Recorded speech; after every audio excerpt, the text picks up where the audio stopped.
These bacteria live in a bottle. Their population doubles every minute. At 11 a.m. there is one bacterium. At 12 noon the bottle is full. It is half full at 11:59, leaving only enough space for one more doubling. The bacteria see the danger. They search for new bottles and find 3. They assume that their problem is solved.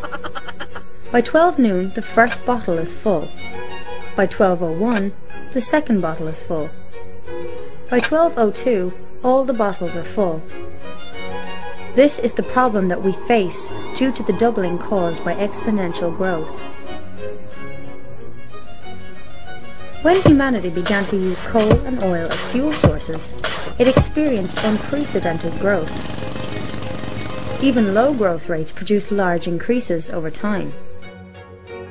At a 1% growth rate, an economy will double in 70 years. At 2% rate, doubles in 35 years. At a 10% growth rate, an economy will double in only 7 years. If an economy grows at the current average of 3%, it doubles every 23 years. With each doubling, demand for energy and resources will exceed all the previous doublings combined. The financial system is built on the assumption of growth, which requires an increasing supply of energy to support it.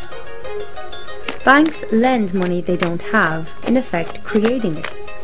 The borrowers use the newly created loan money to grow their businesses and pay back the debt, with an interest payment which requires more growth. Due to this creation of debt-formed money, most of the world's money represents a debt with interest to be paid. Without continual of borrowers to produce growth and thus pay off these debts, the world economy will collapse. Like a Ponzi scheme, the system must expand or die.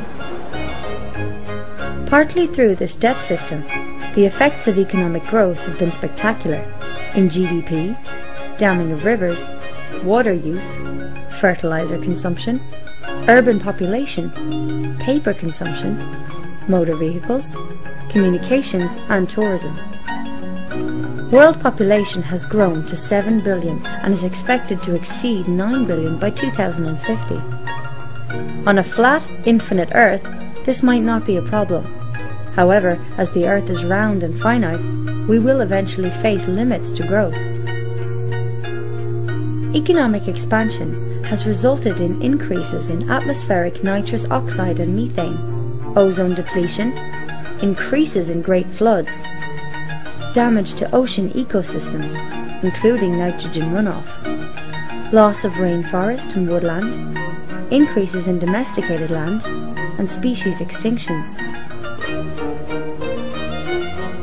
If we place a single grain of rice on the first square of a chessboard, double this and place 2 grains on the second, double again and place 4 on the third, double again and place 8 on the fourth, and continue this way, putting on each square twice the number of grains than were on the previous one. By the time we reach the final square, we need an astronomical number of grains.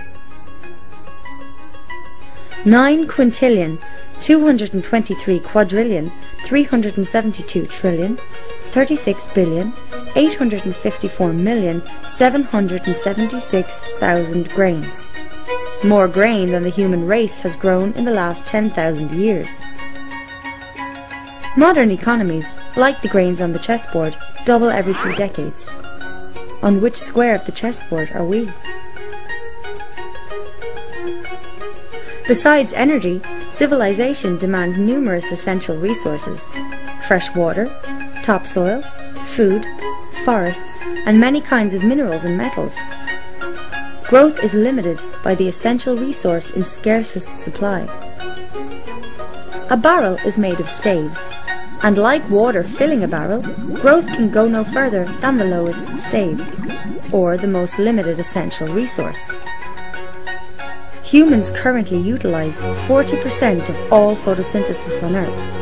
Though it might be possible to use 80%, we are unlikely to ever use 160%.